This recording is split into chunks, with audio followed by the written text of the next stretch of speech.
Okay. Welcome. What How's everybody doing? up? Hello, world. Back at it again. Saturday night session in the house.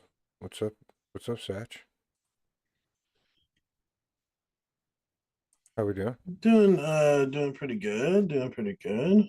All Um, right.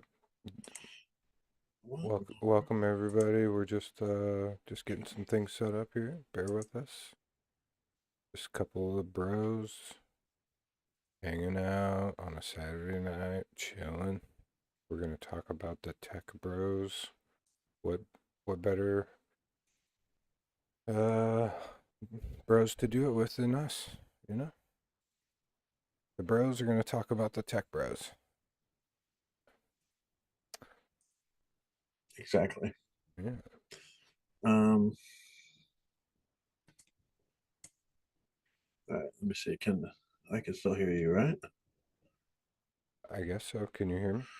Okay, yeah. Hold on. Now, before we get all up into this, I'm gonna start streaming on Twitch. So if you people on YouTube don't mind, I'm gonna make sure everything is working on that end. So give me 1 second. We're gonna start streaming now. Hello, Twitch.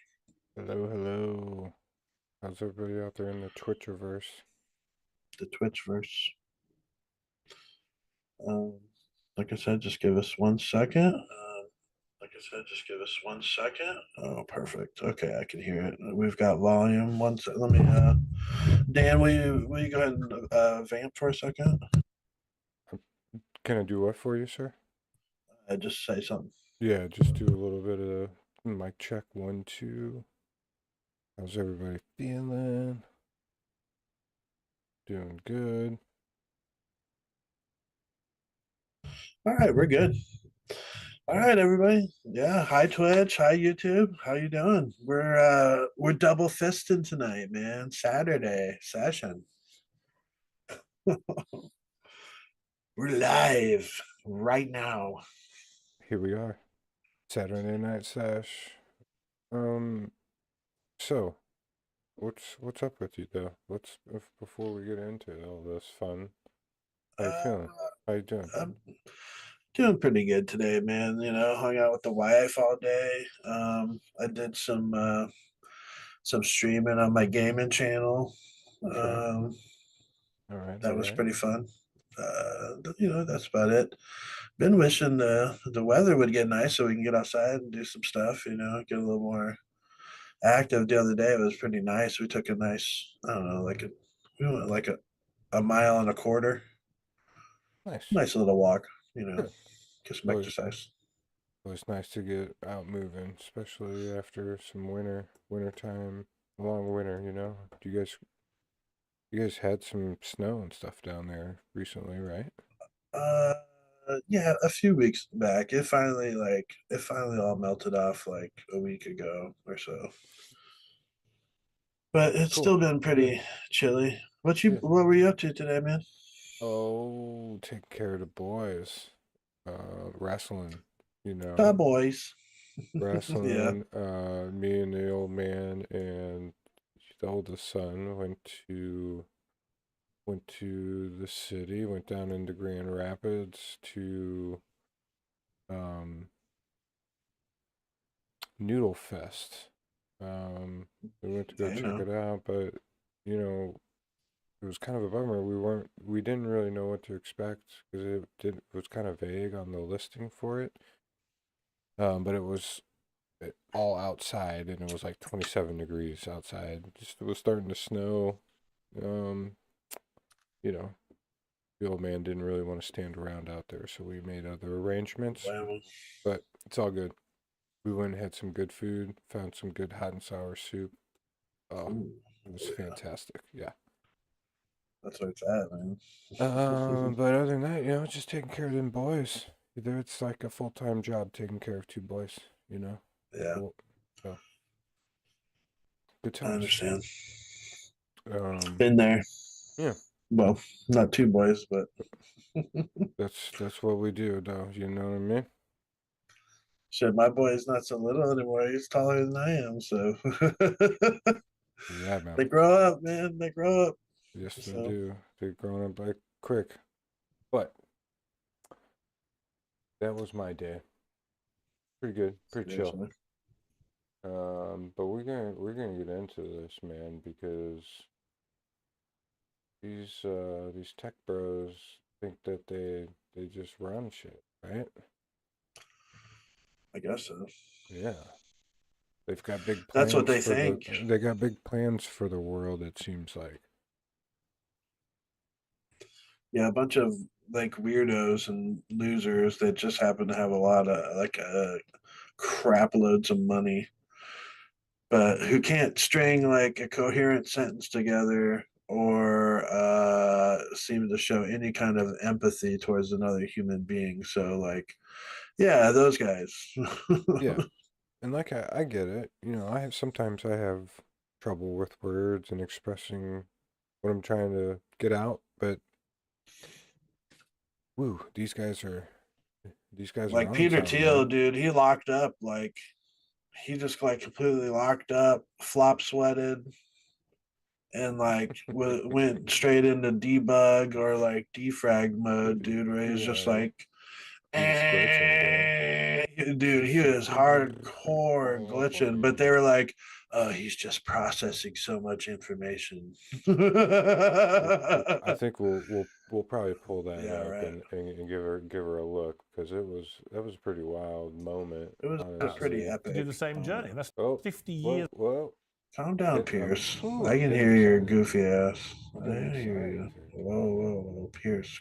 Easy. Easy, bro.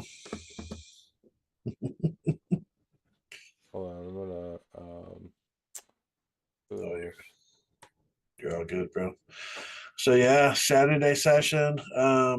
Yeah, we just thought we'd hook up and Yeah. discuss like something that's crazy that's going on. My cat's like going nuts behind me. Meow meow. No, that's not what we're here to talk about, Cat. Not right now. No, these tech bros think that they can just start their own like little tech techno states where like San Francisco, they just want to buy up San Francisco, and then like when they sail in on their mega yachts, like they just like own that whole city, or buy up some islands, and now they've got their own country. Cause you know what I mean? Like, hey, we got more GDP than most countries just with our net wealth. And now we've got this land out in the middle of the ocean that we can get to easy with our big super yachts. And now we can start our own like techno state. That's what I mean. Like their own government. Where they make the rules. You know what I mean? Like, Yeah. uh, Well, and it's like, we don't what? take our word for it. They've done plenty of writing about it. There's plenty of interviews. There's plenty of Yeah, this is not wild footage. speculation on our part. Like, I Yeah. didn't come up with it. Like, Yeah. I'm repeating what they say. It's funny too, and I've been thinking about this. Do you remember back around, I don't know, 2004, 2005, a gentleman named Jacques Fresco? Oh yeah, yeah, yep. Yeah, so he sort of argued for The some of what they Venus sort of Venus talk about in a sense, project but or something like that. yeah, he sort of had some semblance of what they're kind of describing, but like Fresco was much more, I would argue, like uh, He was like a humanist, man. yeah, Yeah, benevolent about it. These guys are just like, we want to rule over everybody because we're smarter than you. We have much more technical know-how, whatever. and I think like Jacques Fresco was also more. It was more so like he was into like designing like cities that were like very like functional. You know what I mean? Like he Right. made them like round, like the cities were round, and there was like an inner and outer like transportation system, and then like the space was like divided up, so you had like all your residential and all that stuff was like nowhere near where like industrial stuff was happening. You know what I mean? And like Yeah. things were like within walking distance. It was like planned out. You know what I mean? Like it's pretty wild. And you can look that up. Just look up Jacques Fresco.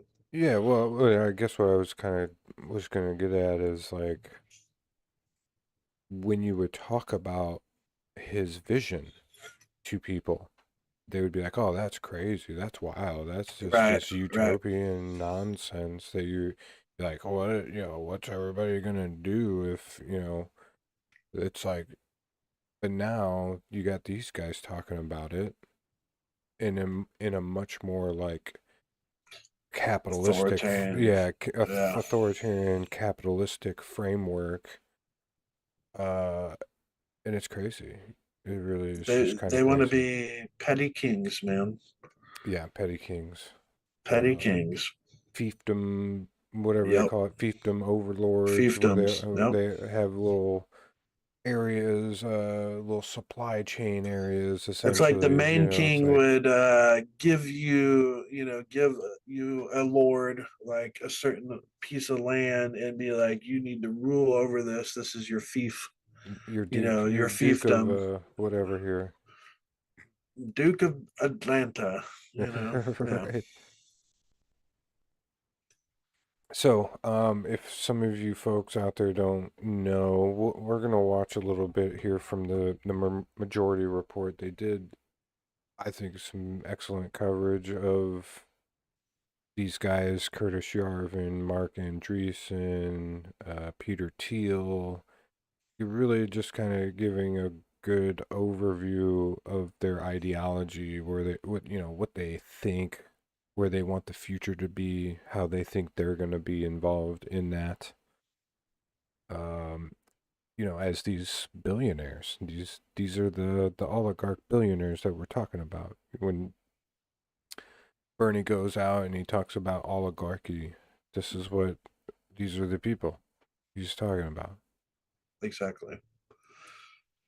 And majority report is they're not like just jumping on some sort of bandwagon and like, oh no, they're talking about Peter Thiel. They've been talking about Peter Thiel and some of these folks for years. It's not like these guys are new on the scene or anything. Like Yeah. not majority report. I mean like these Peter Thiels and stuff. Most casual people, probably don't know who they are. They're just like, oh, there's some rich tech bros or something, Hmm. right? But yeah, the facade has been seen through on these guys long, long ago. You know what I mean? And it's just like, Well, I think what the deal is honestly since the overturning or the creation of Citizens United, where big corporate money can just be spent at the political campaign level, yeah, we are reaching the point where it's like it's just all out billionaires are buying the system. I mean, you could argue that they always have been, but I think what the difference is now is it's just like outright they feel like they have some um divine or some like they feel like they have some they feel like they're smarter than everybody, have so much more technical know-how that they should rule over everybody and uh, decide how everything goes or how right. thing is divvied up or whatever. So I don't know. Do you want to get into it here? You got anything more to preface? No, let's hop in. Let's hear what they Okay. got to say. Sam Cedar, Emma Vigeland on the Majority Report. Pleasure to welcome to the program Gil Durand, journalist based in California, proprietor of the website The Nerd Reich, co-writer of the Frame Lab newsletter. And Gil, welcome to the program. You've been following and really started to dive in very deeply into the ideology and practical blueprint that has been sort of been germinating almost now for a decade, maybe more. and we're starting to, we have seen this being now put into practice. Give us a broad overview of the work that you've been doing. Well, last year I started looking into something called the network state, which is an ideology of tech supremacy that holds that tech CEOs should use their wealth and power in the 21st century to basically take control of the world. They believe that nation states and democracies are an outdated software for the planet, and that they should take over existing governments and hollow them out, or else start their own sovereign countries by taking territories around the world that they can buy with their vast wealth. As part of this think Greenland. Oh, we want to buy Greenland. ideology, they see a future in which nation states will collapse and democracies will be abandoned in favor of corporate dictatorships. And this is not something that I've dreamed up or found in a secret document. They write about this stuff in books. They talk about it on long podcasts. They make YouTube videos about it, you name it. They've been very, very loud about it, and no one was really taking them seriously. But I saw them getting very involved in trying to take over San Francisco city government. And after a certain while of watching them as editorial page editor of the San Francisco Examiner at the time, I started to realize there's something deeper going on here. And what I did was take the time to look into that. And I'm sorry to pause it, but isn't it interesting, given sort of how some of these people talk about San Francisco, or like people on the right, that like a lot of these guys come up out of San Francisco? the work I did for the New Republic was based in that research. All right. To that point, let's just, because when you do articulate this, people are like, well, I mean, this sounds a little fantastical. We got a couple of clips that, we have been playing on this show over the past year, and just they're rather short, but I think it's important to show this because these are some of the wealthiest people in the country, if not the world. And they were all standing right behind Donald Trump on inaugural day, or just about. Here is first Palantir CEO Peter Thiel, maybe the ringleader of the PayPal mafia, as it's called sometimes. This is just him in April of 2024, just at a Mercatus Center event. Mercatus Center is the sort of libertarian think tank, or one of those. Here he is. Sort of, one way to think of the Weimar period was, I don't know, it's like the dwarves in Moria, where they dwelled too deep, and finally they awakened the nameless terror of the Balrog. But I think there are, and again, I don't think we're ever in a cyclical world, but there are certainly certain parallels in the U.S. in the 2020s to Germany in the 1920s, where liberalism is exhausted.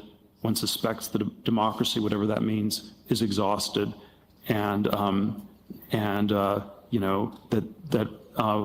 we have to ask some questions very far outside the Overton window.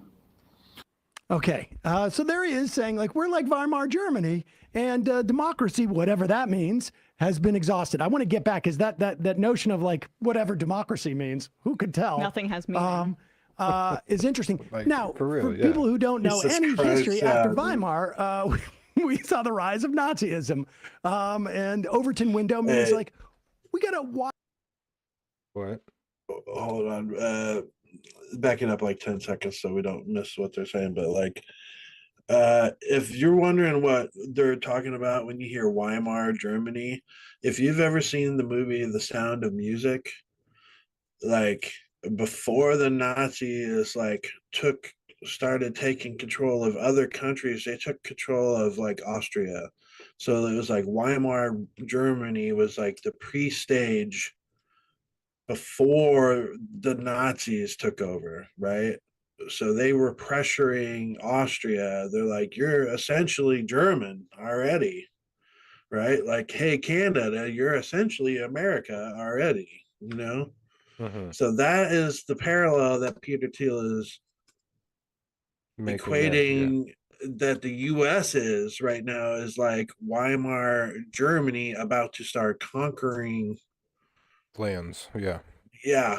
So that just to break it down even more, not that Sam and them don't discuss it, but just people have seen The Sound of Music. So you know what I mean? Easy way to sum it up. Democracy means, who could tell? Nothing has meaning. is interesting. Now, for people who don't know any history after Weimar, we saw the rise of Nazism. And Overton window means like, we got to widen the scope of what we contemplate as being normal. Here is Mark Andreessen, the guy who Again, like what is being normal is like, taking over like the state and killing Jews, eventually killing Jews, right? Exterminating It's people. like another way to say it is like moving the goalpost Right. constantly. It's like it, the point is like you're never gonna score the goal because they're gonna constantly move it. It doesn't matter if you're right or wrong. Like doesn't matter if they're wrong. Doesn't matter. They don't care. It's for wieners. It's for losers. created Netscape, another tech billionaire. This is him on the Chris Williamson YouTube channel. This is where and you will recognize this Guild from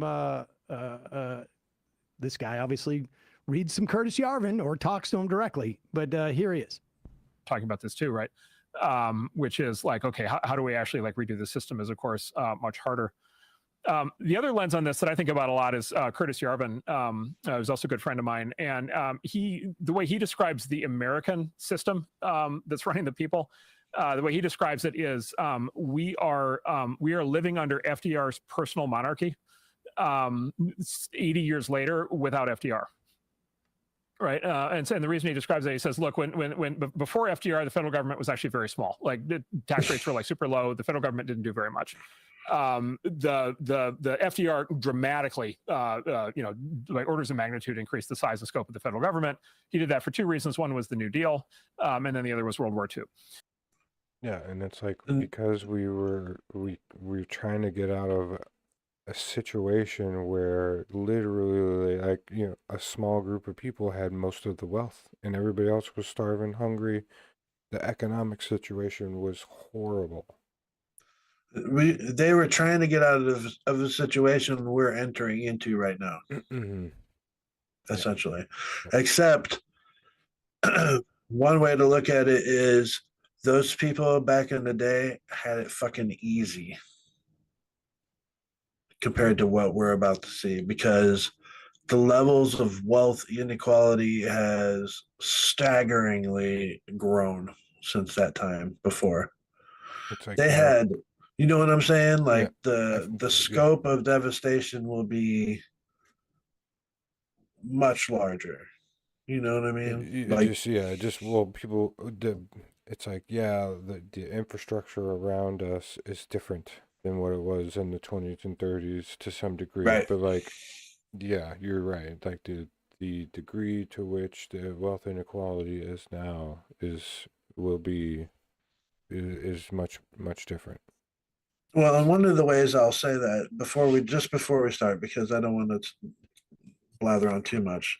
Yeah. But one of the differences is like people back in the day had more fucking skills as far as like living off the land and True. just knowing how to do, had like garden plots and shit like that. You know what I mean? Mm-hmm. Most people ain't got that going on. They don't got no mules and sheeps and whatever. Right. Chickens. Fuck, if everybody had their own chickens, like wouldn't have to be worried about chicken prices, egg prices, or whatever. It'd be plentiful. Yeah. No. Right. And so the federal government that Franklin Roosevelt left behind in 1945 when he passed away was the government that he had built, which he had run the entire time from 1933 to 1945 himself, in which he had staffed himself and he had overseen himself and everything. And he built this giant structure. And as Curtis basically says, as long as you had FDR running that, it could run really well. And, we won World War II and saved the free world, and like it worked and pulled the U.S. out of depression. Like the whole thing worked and it was great. But if you let an organization of that size and scope run without its founder CEO for 80 years, you end up with what we have now, which is just like basically an out of control bureaucracy, like an out of control system. All right. So I just wanted to lay that out. And there was also one where Andreessen, I think, was on Joe Rogan, basically saying that, George Washington's FDR, dead. Hitler, whatever. Stop the People government. are really in control of stuff. All right. So with that said, he cites Curtis Yarvin. Who is Curtis Yarvin? Curtis Yarvin is a software programmer from San Francisco who in the early 2000s started writing a weird blog under the name Mincha Smolebug. And in that blog, he outlined a lot of these ideas for getting rid of democracy Edward Gregorian or whatever. in favor of a corporate monarch or dictator and running territories instead of by government, by corporation. For example, his idea for San Francisco was something called FriskCorp, which would be a corporate-run San Francisco where you need a special card to swipe it and swipe out. At every moment in FriskCorp, you're under constant and total surveillance. They know every single thing you're doing, even if you're in your house. And this is what guarantees the safety of the populace. Of course, he's only reinvented the totalitarian government of Orwell's 1984. But one thing you find with these guys is they think all the villains of science fiction and speculative fiction are the heroes, and they seek to emulate them. So I often hear from people that this is Snow Crash, this is Parable of the Sower, etc. They're all right. And that's the basic idea here. You get a lot of gobbledygook from guys who think they're really smart, but are actually saying really dumb and dangerous things. And now are sadly very close. They're in control of the federal government in Washington. And that's what's kind of shocking about it. When I started this work last year, I felt like a lot of people, even people I know in a long time, viewed it as sort of a conspiracy theory. And, if Kamala had won, I would look like a guy who had way overreacted to a few weirdos in tech. Even billionaires were criticizing me, saying, nobody takes these guys seriously. This is just a journalist trying to be in the New York Times someday. And I wish that had all been true, because what's happening now is even scarier and worse than I thought. And so Yarvin's idea is that Americans have to get over their dictator phobia, he said. And the way that we do that is by installing a CEO to be like the shadow president and to destroy American government from within through something he calls RAGE, R-A-G-E, retire all government employees. And that's very much what you see happening right now through DOGE, Doge, destruction of government by Elon, in Washington as we speak. And lifted it. I mean, honestly, I think it is. You were. Yeah, I mean, we just that's exactly what we're seeing right here, right now. Well, why is that? Just ahead of. What's up, buddy? Oh, we got a weird. We got the echo back all of a sudden. Oh, What happened? I don't know. Hold on a second. Let me listen to my stream real quick.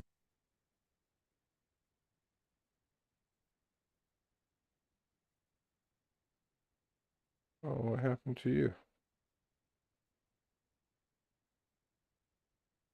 Are you there? Can you hear me? Yep, I hear you now. Can you hear me? Yeah, we got a major we got some major double echoing going on here. Hold on a second. Mm. Yeah, something's going on here, brother. Let me Hang on. I'm gonna end the stream real hold quick. Hold on 1 second. Okay.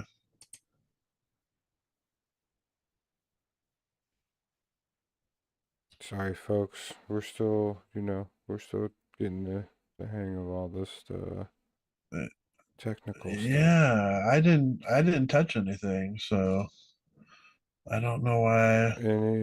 Any better? That's here? better. Yeah, that's better. Okay. It's gone. The echo's gone. Okay. Sorry, guys. Why is my camera missing though? Hold on. Let's see where we're at. Oh, I see. It's on his side, guys. Where did you go? Where did you go now? Where did you go? There he is. All right. Sorry, back. folks. Okay, we're back. We're trying to do Things happen, over guys. here, Things happen. And, we're trying to get this stuff out to you. Dan is not a fucking yeah, whatever. Anyway, so here we go, folks. We're back on this. We're back on this shit. Of the curve here. Here is New York Times' David Marchese interviewing Curtis Yarvin, and this is the longest interview I've seen with him, and it's about an hour long, and there's sort of two segments, and I was struck by how exactly what you're saying. It's a lot of gobbledygook, And this guy's not that bright. It's fascinating.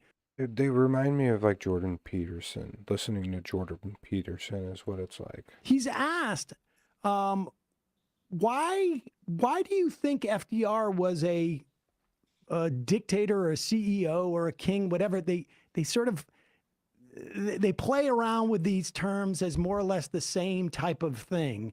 And he doesn't seem to really have an answer except for a strange anecdote. But let's just listen to this for a minute or two. This is Curtis Yarvin being interviewed at the New York Times. This came out about 3 weeks ago, I guess. Know Mark Andreessen, and so I sent this piece to Mark Andreessen, and it's an excerpt from the diary of Harold Ickes, who's FDR's Secretary of the Interior, and it's a little diary entry describing a cabinet meeting in 1933. And what happens in this cabinet meeting is that Francis Perkins, who's the Secretary of Labor, comes in to this meeting and is like, "Here, I have a list of the projects that we're going to do." FDR personally takes this list, looks at the projects in New York, and is like, "This is crap. Aren't you doing?" Like, humiliates Francis Perkins in the Oval Office or wherever they're having their cabinet meeting. And then at the end of the thing, it's like everybody agrees that the bill will be fixed and then passed through Congress. This is just a picture of FDR acting like a CEO. And so, the question of, was FDR a dictator? What does it mean to be a dictator? What does this pejorative word mean? I don't know. What I know is that Americans of all stripes, Democrats, Republicans, and everyone, except for a few right-wing Republicans, basically revere FDR, and FDR ran the New Deal like a startup. So, okay, okay. No, dude. Absolutely I don't not, know. Kevin. I honestly Like a startup. Let's watch them react to it here. real quick. waiting. Like, what made FDR a dictator in your mind? And he was rude to Frances Perkins the first time she came in. And everybody liked FDR. He ran it like a startup. Well, she was a DEI hire. What's going on here? Like, I mean, I don't want to spend too much time, sort of diagnosing Curtis Yarvin. Although What I a did know dweeb, that it by seems the like way. every reactionary wears a leather coat. On some level, like sakes. it's Yeah, their way right. of saying, I want to take us back to. I'm a rebel. Yeah, right. He's I'm on the a edge of things. He's pushing the envelope, man. the 14th Hey, man, century. You wanna go but- take a ride on my Harley? Talk about Put some Francis grease in my Perkins. hair. I'm wearing a leather coat, so this has got to be all new and rebellious. But what I'm gonna take a ride on does- my yacht to my techno island. seems to be a there?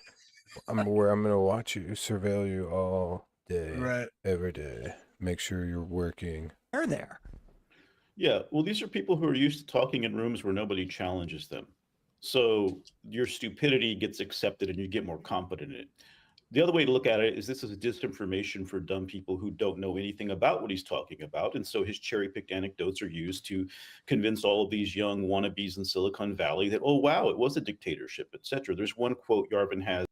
But even Yarvin even in that interview, he took the approach that he doesn't even really know. He knows that the dictator word is a pejorative, but he's not sure what that even means. Right. It's like, what? As from a few years back, where he says you can go into a bar and say, I think the British should have won the American Revolution, and people will say, yeah, that's cool. Well, try that shit in Boston or somewhere where actually people know about some of these things and see what happens in a bar. So this is a guy who's sort of making up this universe from cherry-picked anecdotes and trying to prove this point. I mean, if I worked in government, I come from government. I spent a lot of my career there. I worked for Governor Jerry Brown. I worked for Senator Dianne Feinstein when she was chair of the Intelligence Committee. I come from mainstream Democratic politics. I'm not on the far left. And everything in politics is a negotiation. Everything is a test of egos and wills. That's designed that way from the Greeks and the Romans. There's a long history of how this works. There are checks and balances. If Roosevelt had been a dictator, then why did we go and elect a bunch of Republicans who hated his whole project in intervening decades? I mean, it makes no sense, but it's not supposed to. We're not the audience for it. The audience is people who don't know history, who don't know what to think, and might fall prey and victim to this revisionist vision that is only designed to convince them that we're already in a dictatorship. It's just a matter of which dictator you want. That's what Andreessen was basically saying. We've been living under a dictatorship without the dictator here, and that's why things are going awry on some level 90 years later. I mean, it's insane stuff. And FDR, how they're classifying FDR as a dictator is just, it's, dude, beyond revisionist history. I mean, you're just making up shit out of whole cloth. Like, Yeah, I mean, the things that he was doing, Fuck's they sakes, passed through man. Congress. Like, I don't, Yeah, I mean, it wasn't like he just was, I don't know. That's not how. it's so bizarre, dude. Like, that's like saying that like Hitler wasn't a dictator. That's the same, it's like the same. Like any normal person would be like, well, how in the hell are you going to make that argument? He was absolutely a dictator. It's like, this is the same thing. Like, FDR was by no stretch of the imagination a dictator or running things like without Congress and shit. Like, the only one that's ever acted like a dictator so far is fucking Trump. He's in there just letting people do shit willy-nilly. Congress has completely abdicated their fucking role. They ain't doing shit. Mike Johnson's like a perfect example. Mike Johnson was like, he was like all excited about this. He's like, we're gonna start passing bills that are clean, one issue bills, right? But I'm almost like, it's kind of insane because there's way too many things to be doing it one at a time, sort of like that. But okay, on a certain level, okay, not the worst idea I've ever heard. Trump was like, no, Mike, I want one big, beautiful bill. And I'm using his words exactly. One big, beautiful bill. Mike Johnson bent over, touched his toes, dropped it like it's hot, popped right back up, said, yes, sir. And boom, they got a fucking big, beautiful bill together as fast as fucking possible. And, Mike was like, shit, my bad. I didn't even know that's what you wanted, big dog daddy. I'm on it. I'm on it. But yeah, I'm on it. I mean, again, it's like Congress was passing this stuff. It's not like he just came in and he was like, I'm doing all this shit Exactly. unilaterally. That's, I mean, again, and again, Yarvin says it himself. He doesn't even know kind of how to even classify what a dictator is. He's like, we use it as a pejorative, but I don't even really know what do we even call a dictator? What is that? It's like, so then why are you calling him a dictator? I mean, we have so many fucking examples, like current examples of like actual fucking dictators in the world, and where you could like look very, these tech bros should know how to use the search bar on a fucking, go to Google, look up dictator. You can watch like, I don't know, thousands of fucking documentaries on like what a dictator is, how dictators run their countries, how a totalitarian state function, how authoritarian states, how an oligarchy like you're trying to create functions, and what usually happens to the oligarchs. It's like, this is not what I don't understand is like people. I get that they're not hip to history, but this is not like something that we don't know how this ends. You're We right. know how it ends. Like, why are we, like, this is like the definition of madness. Like, we're in a modern age, dude. We have access to, we can look thousands of years back in fucking history, and we've seen this cycle through many times. Okay. These people consolidate the wealth and they think they're fucking invincible. And then guess what? people they don't like it, and they have to enough. quote that new Mufasa song, old boys like, bye bye. That's what happens to them oligarchs. They go bye bye, dude. They get turned into fucking fertilizer by starving, ravenous, violently, crazily angry fucking people who absolutely have every goddamn right to feel exactly that way, dude. Because you know what? Well, When you're that's starving and your fucking kids and shit are dying because they don't have the nutrition, or you can't work, you can't take care of your family, you can't keep your fucking house or your apartment. you're worried that like the fucking brown shirts are gonna roll through the town and fucking take Or other rape your people that are children and starving, shit. getting desperate, start committing crimes. Last time Trump was in office, people were getting desperate, man. Well, dude, People were fighting over toilet paper and shit. when you don't have anything left to lose, it's like some people won't mind losing their life to Yeah. do it for something, it's clear throughout history that's how it all always goes. Like, look at Aladdin. Everybody's seen Aladdin, dude. Aladdin at the very beginning of the fucking movie, he's stealing bread and shit, and then he shares some. Why is he stealing bread? Because Aladdin can't get a fucking job. Okay, Aladdin can't, and Abu can't get a job. Nobody's giving money. There's a lot of fucking poor people, and guess what? There was lavish amounts of wealth inequality in Aladdin. Just watch the movie. Goddamn, watch. These things are like hard, man. Yeah. These are not hard things. Like, these guys are goofballs.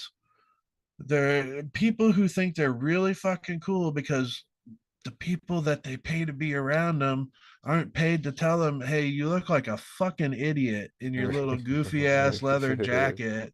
You're not the Fonz, bro. And you sound like an idiot too.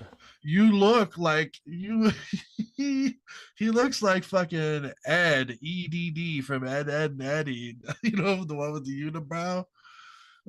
Yeah. You know what I'm talking about from Nickelodeon? Yeah. Right. Fucking Ed and Eddie, dude. Oh my god. Like, these are the guys that they're like idolizing, thinking they're so fucking cool. No, what's really cool is your fucking money. That's what makes you guys cool. I guess. But you're not cool. That's why you have this aura or whatever. It's called money. All right. It's not anything has fucking anything. You're not special. You're not a fucking diamond in the rough. Okay. You're a fucking turd that was either born into or got lucky somehow. Okay. Yeah.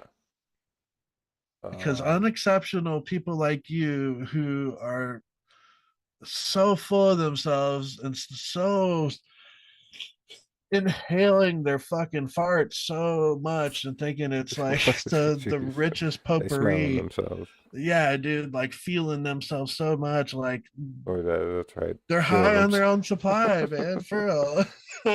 We got some. Oh man, yeah, they are, man. That's crazy. Let's see what else they got to say here. A lot of questions about that as well. But just one more thing that strikes me, because you have delved into his writing, and from what I've read and heard from him speak, the fascinating thing is he is trying.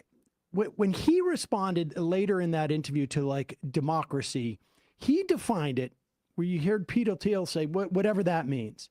He defined it as a desire for the common good, which is not what democracy is.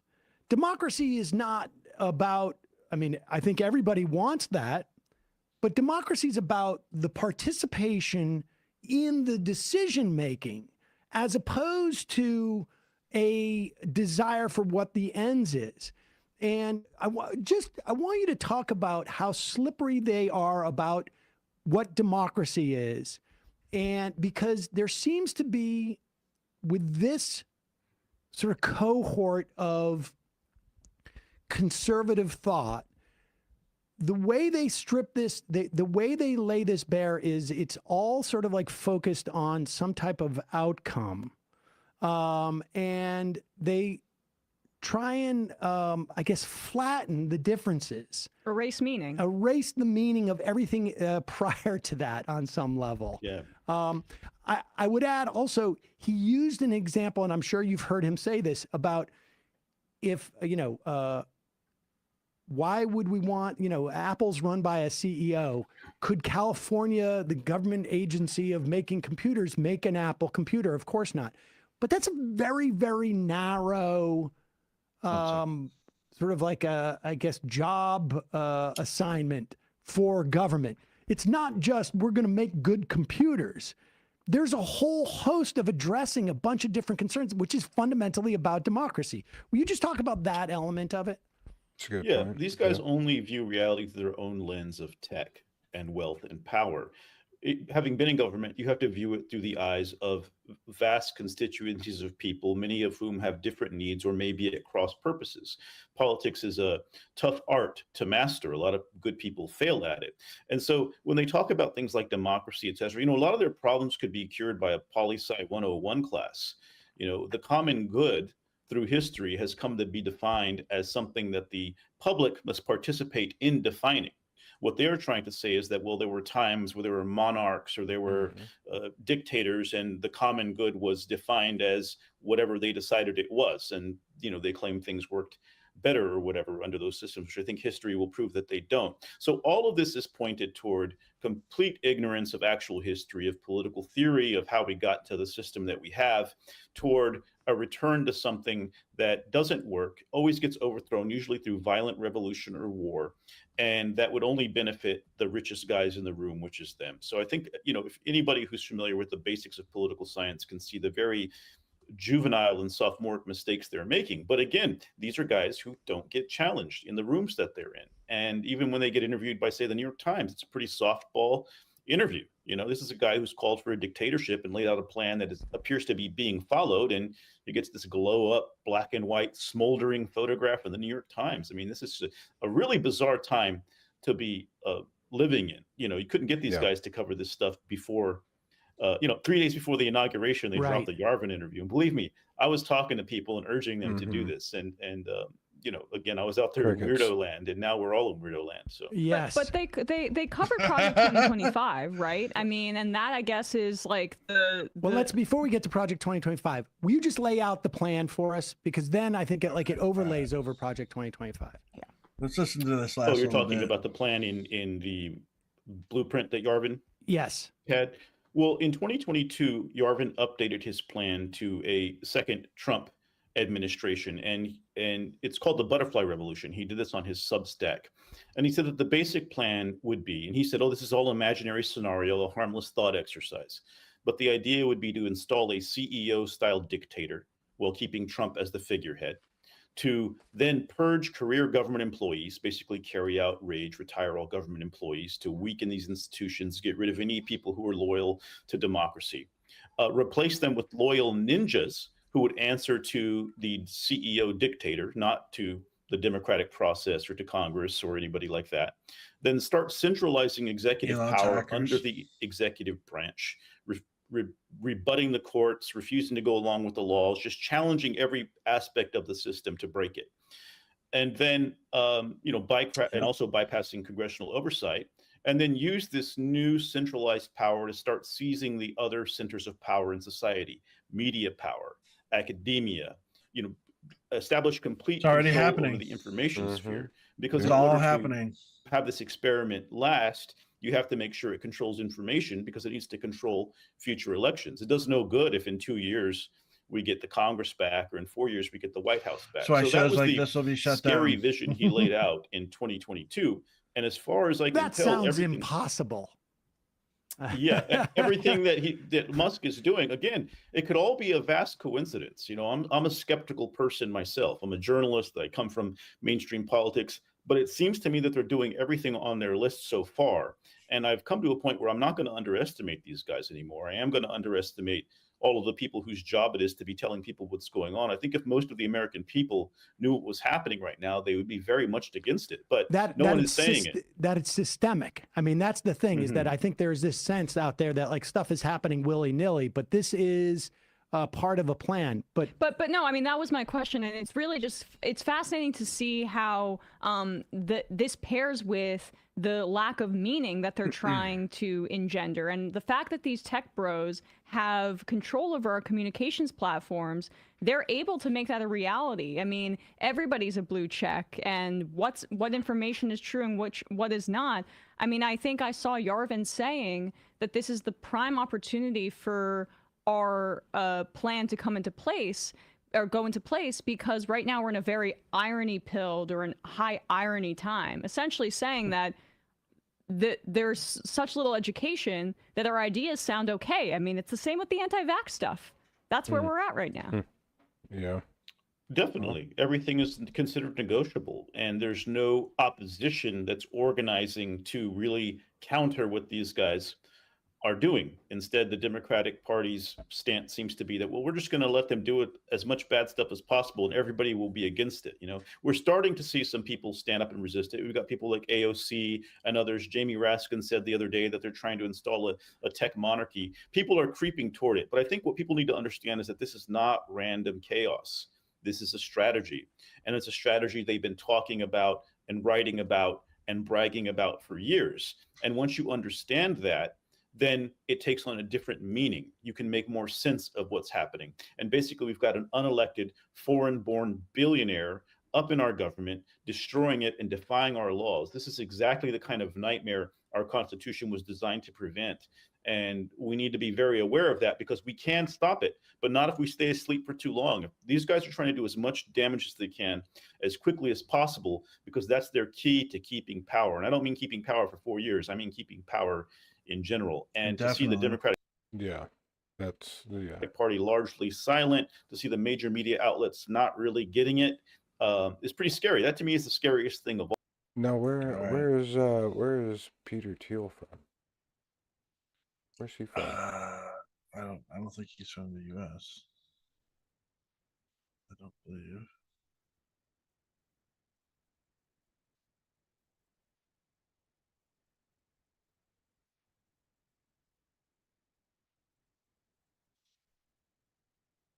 Is German, born in Germany? I bet he votes with the AFD party.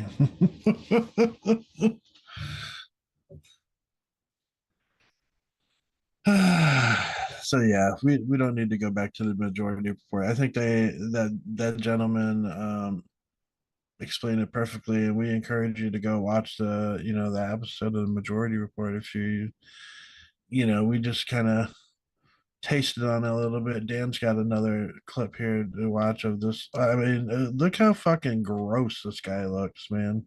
These guys are doing. What's one move in bed that makes a man go crazy every time? Oh, you gotta give him that Hauk, Tuah, and spit on that. You know what I'm saying? That's what they're doing to our government right now, man. They're Tuah all over it. They sure are, man. So let's check this guy out. So Mr. Thiel here. This was after the Luigi Mangione killing. Old Piers Morgan had him on to kind of get his reaction on some things, and this is one of the questions about like the killing and how the left responded. Well, I wouldn't even say the left. That's a misrepresentation. A lot of Americans responded like, who cares? That guy deserves it, because we all know how the health insurance companies allow people to die all the time. But anyway, he got quite nervous here because there was kind of an uproar about like, yeah, rich motherfucking billionaires seem to be leeches and they don't care if people die. And so they wanted to get his reaction. Let's listen to it here. And if you're strictly monotheistic in Judaism, Islam, you end up you have a certain picture. Hold on.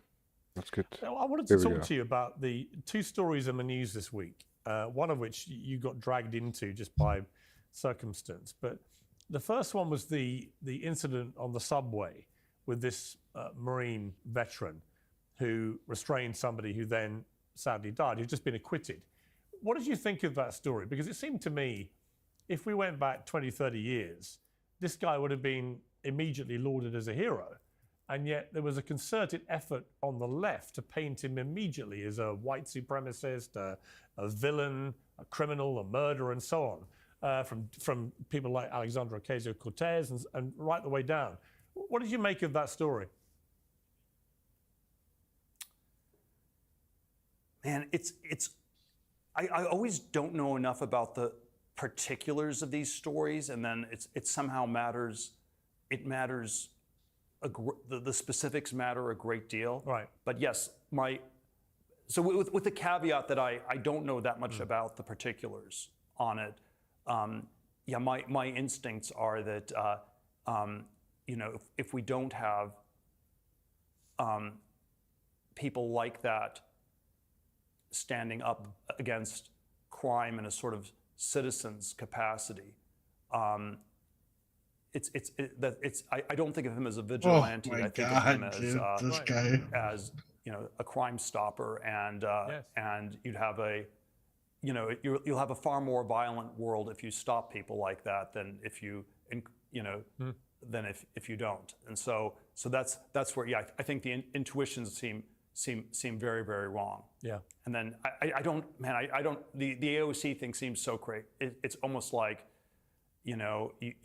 you want to create more crime, you want to create more chaos, or something like that. And I don't know if it's fully that intentional, but that's what. Well, I just found it extraordinary that a Democratic. What the fuck is he even blathering on? Does anybody immediately fucking murdered, is understand? what she Does did. anybody understand any of that?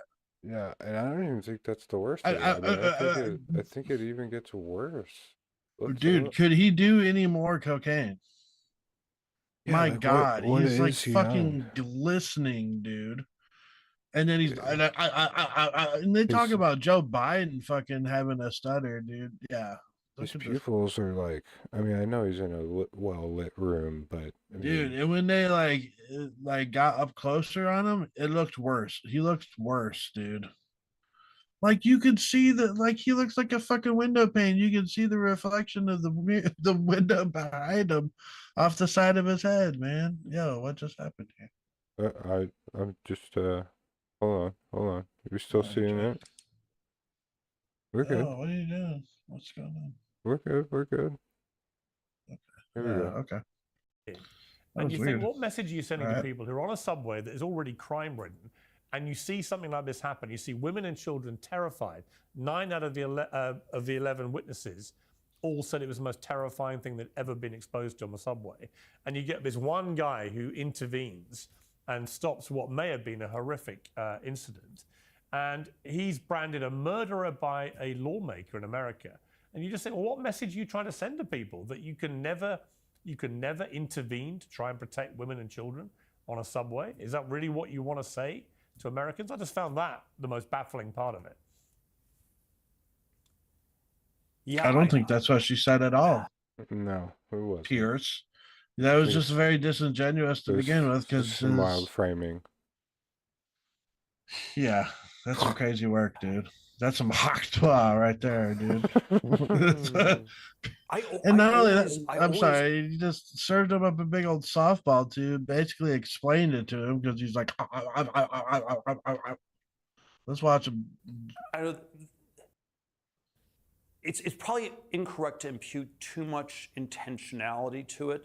Impute. I always wonder whether it's a crazy version of liberal elitism, a la the ridiculous Mayor Bloomberg of New York and things like this, where it's sort of like why it serves people right for riding the subway. Why do these people need to ride the subway? And maybe they should be. And then this is what happens to people who, and so there's always something about liberalism that I think in both its environmental forms and in its anti-crime forms that's extraordinarily elitist. because the elite liberal answer is it doesn't affect you if you're not on the subway or if you're in a nice secure building in Manhattan. And so it's a way to increase class differences. And then this is the way. That's rich, bro. I don't know. What? That's Is he rich, serious bro. with this? Is he serious with this shit? That's fucking rich coming from What's you, one brother. move in bed that makes a man go crazy every time? Oh, That you do. gotta give him that Hauk, Tuah and spit on that thing. What in the fuck, dude? What is this guy talking about? A conservative or even a Marxist critique of AOC is that she's it's sort of like a This guy's extreme upper insane, class dude. elitist thing in a way for her to say. Upper class, agree. dude. She was a fucking server or a bartender or some shit before she fucking Right. was voted in. They like made fun of her. They like For literally being like, poor. oh, you're just a poor old bartender. Go back She don't to even being a have bartender. she don't even have the correct clothes to enter the house. She had to stay at somebody's place because she couldn't even afford a place here in DC at the spur of the moment. Fuck The other those big people. story, of course, has been the Fuck this murder guy of the talking health about class. So here we go. Fuck me. This is where it gets funny. care. This is where he CEO glitches the Brian hardest. Thompson. And you were dragged into this, like I said, through no fault of your own. But the alleged killer shared a video which featured you. Let's take a look at this. I think there's this very strange phenomenon in Silicon Valley where a lot of the Look at most him here. He looks talented completely different. startups, a lot of the great startups, seem to be run by people who are suffering from a mild form of Asperger's. And I think we need to always turn this fact around and view this as an indictment of our whole society. Because what does it say about our society when anyone who does not suffer from Asperger's, who is socially well adapted, will be talked out of all of their original creative ideas before they're even fully formed, who will sense this is a little bit too weird, that's a little bit strange, that sounds a little bit crazy, people are looking at me in a weird way. And I think this is something that we must all realize is sort of a deeply endemic problem. When you heard that he'd done this shooter, alleged shooter, Luigi I'd Mangione. not heard. This is the first time I'm hearing, Pierce, this is the first time I'm hearing this. So can you explain to me what the link was? Yeah, so the person who is alleged to have shot and killed the healthcare CEO, Brian Thompson, Luigi Mangione, on his social media feed, amongst many things, he'd retweeted stuff by Elon and others, but also by you, including that video clip of you. He just happened to post it and urge his followers to listen to it. So your name just got pulled into it purely by that reason. What's your reaction to that? Man, it's I don't know. There's always a part of me that thinks articulating certain views is always very dangerous, and it can, obviously there are all these anti-free speech arguments that we should restrict speech because it's going to trigger people in all kinds of crazy ways. But I would have never thought that saying something like that would be that triggering. And it was not, by the way, a pro-Asperger's comment. It was more a commentary on how there's something that's gone very haywire in a lot of the socialization processes that we have, where if people pick up on social cues, they somehow end up going down these very conventional career tracks, becoming MBAs, going down these very, very track jobs. But man, I do not straightforwardly understand how that's connected to what he did. Well, I don't think it is actually, to be fair. I think it's one of the things that he posted. So in fact, thanks to Elon, initially his X feed was deleted by someone at X, but Elon made them put it back. So you can see all the stuff he'd been posting. And this happened to be one of the things that he had posted. and so it pulled you in purely in that regard. But there is a big debate raging about this incident, which is that a lot of people on the left have been expressing. I had one on, Taylor Lorenz, who was a former Washington Post journalist, came on my show on Monday and said she felt joy when she heard that this healthcare executive had been gunned down and murdered, that she was pleased it had happened because she held him accountable Looking at one right now. for denying cover for, I think it's 30% of all claims.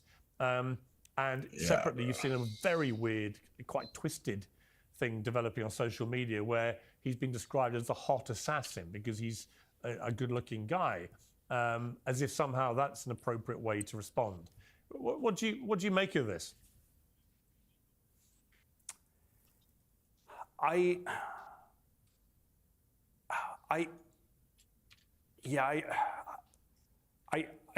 don't think that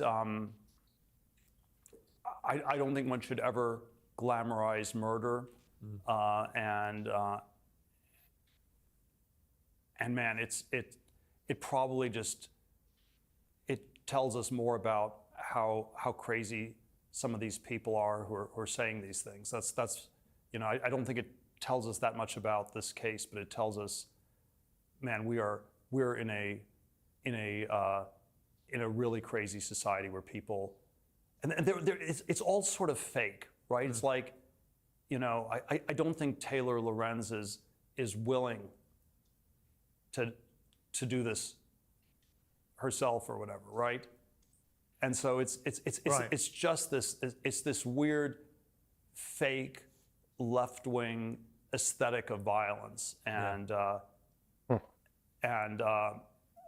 it's there's probably some very strange things you can say about this, but I don't know, in some ways, isn't this what the left was on some level doing with Trump for 8 years, where it was, this is the second coming of Adolf Hitler, and anything is justified to stop him. Excuse me.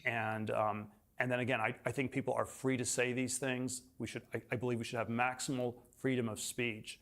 And then at the same time, there's a level on it that the thing that I find amazing is that it took them 8 years to get one person in a country of 330 million people to try to assassinate Trump. It was, it's bro, nobody is. I'm not in favor. What? I mean, weren't those people that What tried the to fuck do is he that? talking? They were Republicans, man, or MAGA. Well, and then They were Democrats, man. what about January 6th? What about the guy that went in to kill Nancy Pelosi in the House? With the fucking hammer and shit. He's talking about all this violence coming from the left, dude. Like, it seems like it's from the right. I mean, get the fuck out of here. Overwhelmingly, bro. Of violence or anything like this, but perhaps the shocking thing is how the guy that blew up the Tesla car, right winger, the dude down in Louisiana, right winger. I mean, it's just like how poorly this rhetoric translates, or how low testosterone the left actually is. There's all sorts of ways you can connect these things, but bro, I think this guy's like, what the fuck? What? Yeah, what's up, Whiskey Kanye West? Why is Kanye West? If this is what they thought and what they've been telling people about Welcome the to the stream. healthcare industry and the insurance industry and things like that, it's in some ways it's remarkable it's taken this long. Peter, we are sorry. What's taken this long? That people have gotten Bro, violent? one of the folks in our one of the folks in our Twitch stream says that dude needs a handkerchief, don't you think? He said down south we call that chicken grease. Yeah, dude, he's sweating hard, bro. He's greasy. Yeah, right? This is a billionaire, Peter Thiel, one of these tech bros who, like, you can see, man, like, the guy can't really string a sentence together. Like, he's not a real deep thinker or anything. Like, he's one of these corporate welfare guys. He gets a lot of money from the government. He sucks that corporate, the government teat and takes our tax dollars and then like apparently does rail after rail of blow before he does fucking interviews. You know what I mean? Like, look at that guy, dude. Like, even Pierce is like, dear God, look at the state of this man. Yeah, he's like, he looks horrible, man. All right. Like his veins are just throbbing out of the side of his fucking head, like he's fucking Frankenstein or something, bro. I feel like it's like the These dude guys are from Men. ghouls, It's man. like the Men in Black dude that like he's like the longer he sits out, the he like starts to molt, and he needs to get another Right. meat suit or something to like rejuvenate himself. We're The Edgar suit. I always think that there are ways in which the 2020s in the U.S.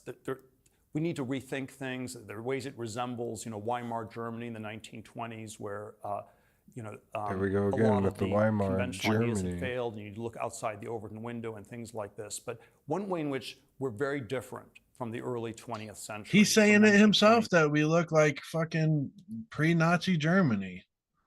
Hello. But it's like, isn't it? It's your guys's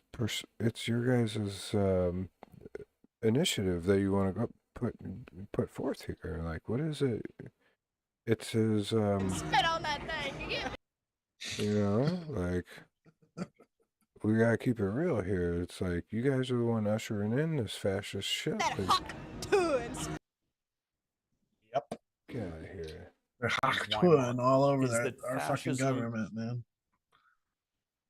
Spitting on it. They're spitting on our government and by extension spitting on us, man. Like they're like, we're better than you because we're rich. We've got the ability to buy all the politicians. Yeah, and what are they asking for? $4.5 trillion debt increase, tax Yep. cuts.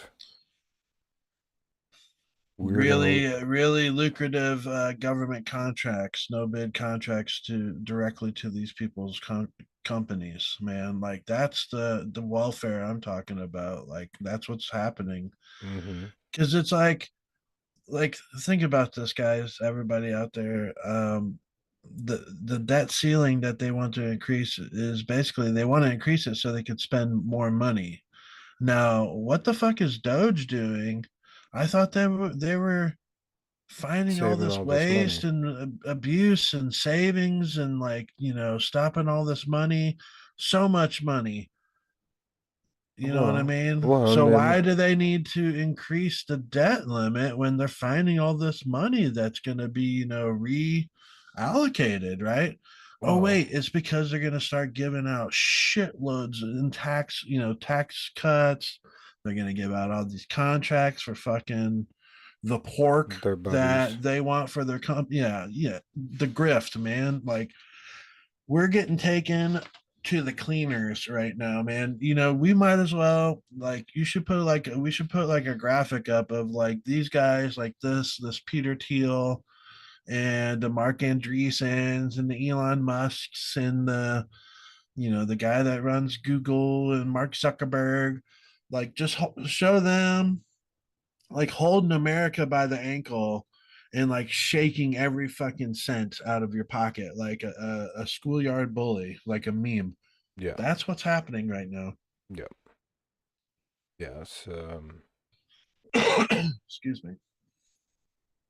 It's unreal, man. I mean, definitely getting fleeced for sure. Getting taken to the cleaners, bro. But hey, you know what? Time to roll, my man. Yeah, the missus is wanting to get to bed.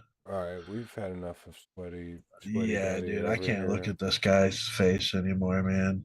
So, Cannot look at it. I want to also say, thanks to the Majority Report. They've been around for years, and you know what? I've learned quite a bit. Like a huge fan of Michael Brooks. Like that guy was so fucking funny, man. Like he would do these like right wing Obama impressions, and dude was spot on. But aside from him being funny, he was incredibly smart. Yeah. And almost like essentially ahead of his time, dude. Like his takes on things were so crisp and so well thought out. Like like he was just like, and like of course Sam and Emma and everybody else on the majority report, they're amazing, But just want to shout out to Michael Brooks. I miss you, buddy. For sure.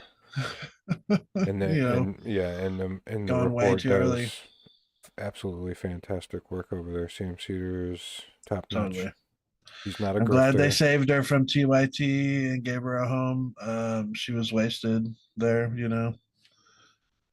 Yep. So, but yeah. Yeah, thanks Great everybody. show. Please Thanks check 'em everybody out. for popping in and watching. We appreciate it. Yep. And all our new people watching, we're a new show. We're trying to get up off the ground. We appreciate you, spending some time with us. Hope you learned something. Hope the creepy, sweaty guy didn't scare you away. He can't hurt you anymore. Okay, it's all right. Yep, the lunatics are in the hall, dude. The lunatics. But we'll see you again. We'll be back, all right, folks. So again, thanks for stopping by, everybody on Twitch, and Dan. All right, have a good one. Yep. Thanks. Later.